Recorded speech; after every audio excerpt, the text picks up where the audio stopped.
Next to me is Mitch. Mitch is a brand ambassador for Black Tot. You've just told me you travel 300 days a year.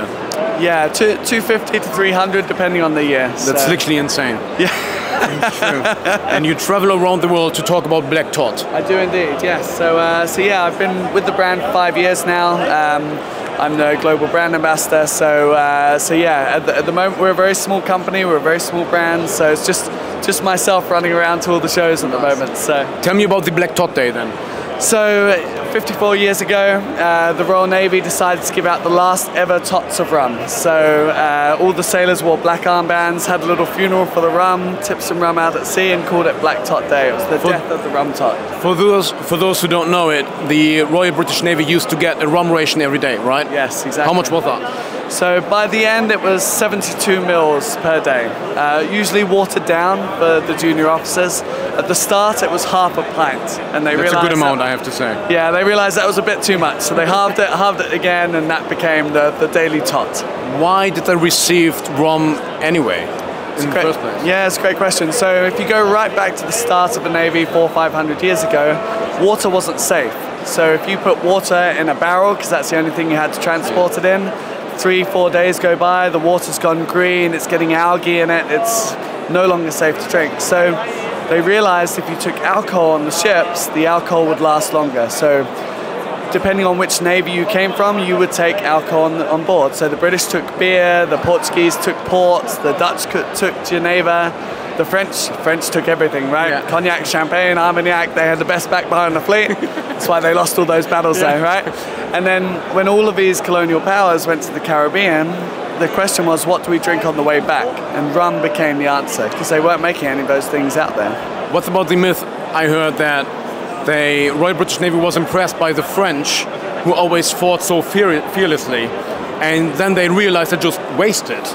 So they decided to give them rum as well, so that they fight more crazy, basically.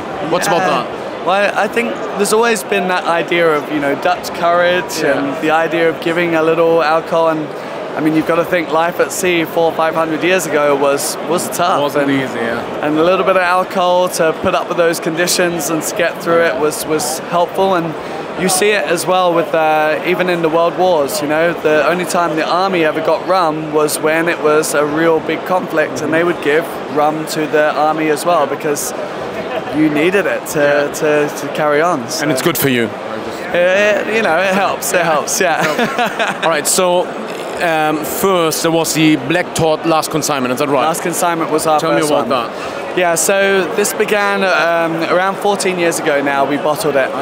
Sukhinder Singh, the owner of the Whiskey Exchange, he was approached by an old sailor with a flagon of rum, who said, "Do you want to buy this rum?" And Sukhinder said, "Sure." And he bought this flagon. The sailor had a friend who had 2 flagons. He bought those as well. Then they had another friend who had 10 flagons. And at that point he says, "Okay, I haven't even tried any of these rums. Let me taste them." He cracks open a flagon, he tries it, and he can't believe it. He's never tried a rum like this before. And so he starts going, well, what happened to all of this rum after Black Tot Day? So calls up the Ministry of Defence, as you do. Really? Goes, what happened to all your rum? Yeah. They sent him a fax, and it just said disposal of Navy rum 1994 and an address. And so he looked up that address. It was a company that had gone bust. He looked up who bought those assets. He spent 2 years following breadcrumbs of where these flagons went. And half had ended up in America, half had ended up in France. Now, if you know the British and the French, I can't think of a worse place for all of our rum to end up.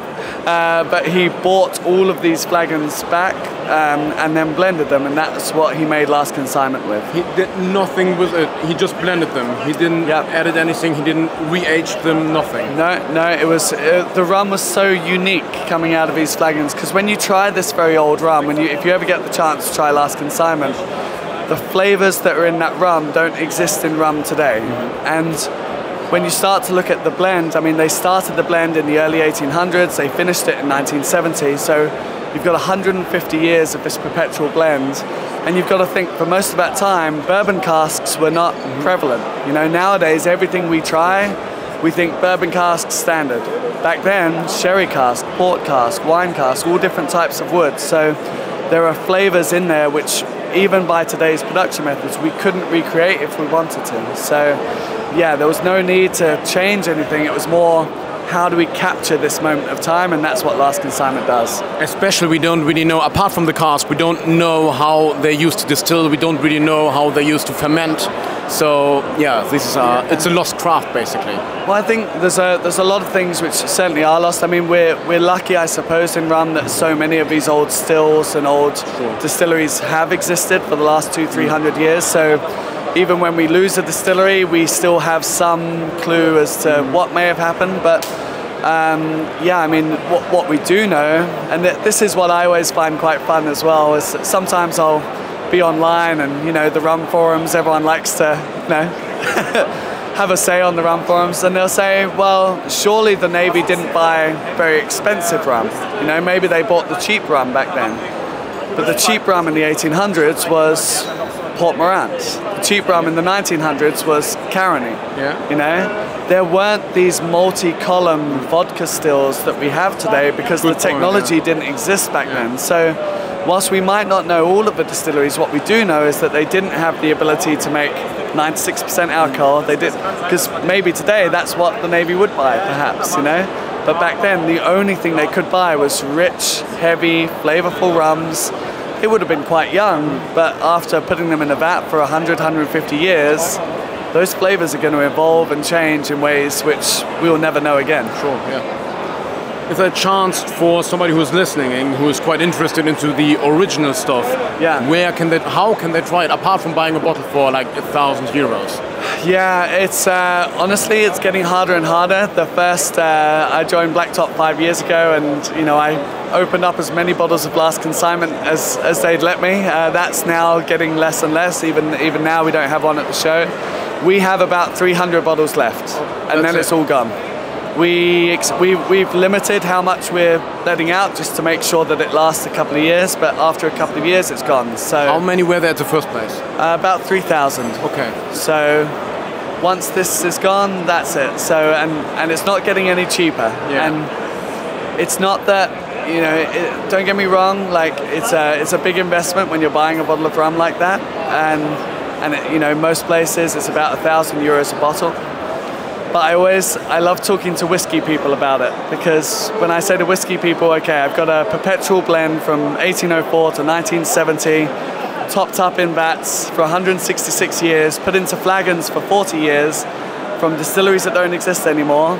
If that was a whiskey, how much would that whiskey be? Point, you know? So. But anyway, like, so if you listen to this and you haven't been able to try it, before you spend the money, you can use like platforms like RumX to ask for samples. There are lots of many people who's sharing a bottle and everything. So you got the chance to try this liquid history, I have to say. There's been a lot of rum clubs and some cocktail bars as well, and this is one of the favorite things I've seen some bars do, is they know it's an expensive drop, that they'll buy a bottle and they'll do like a break-even bottle. So they'll just sell to some of their regulars, okay, you can try this rum at cost price, and it's kind of a way of sharing it out, or share it with your rum club. You know, that's a great way of getting a chance to try it.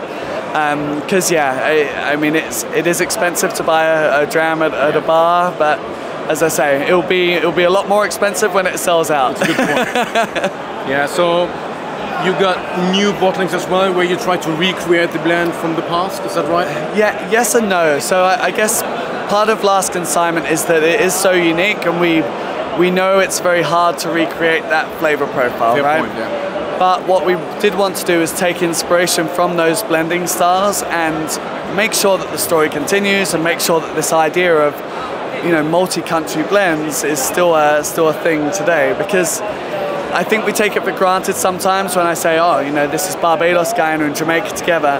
But these blending of rums, this didn't start as a tiki thing, this started with the Navy. And the only reason it started with the Navy was they were drinking so much rum every year, about 18 million litres of rum per year. You couldn't buy 18 million litres from a distillery, you couldn't buy it from a single country. So they started blending all these countries together. Okay. And now we can do it with a sense of transparency, and we really talk about what's in there. So we began 5 years ago with Blacktop Finest Caribbean. This is a blend of Foursquare, Worthy Park, Demerara Distillers. If ever you come to a tasting with me, we do all the blend breakdown and show you the individual components, because for me, I believe blends need to be transparent. And I think where we show that best is with our Black Tot Master Blenders Reserve. So we release this every year for Black Tot Day. It's a limited edition. This year is 3,000 bottles only. On the back, we put a full blend breakdown of each country, the still, age, blend percentage. The QR code will give you every single cask in the rum as well, so you know exactly what's going on in there. And it really is, you know, it's bottled at Navy strength, 54.5. You know, this for me is a real hark back to what the old Navy blend was doing. Good work. Well, fantastic. Thank you for your time, Mitch. What a pleasure. My absolute pleasure. Thank you. Thank you.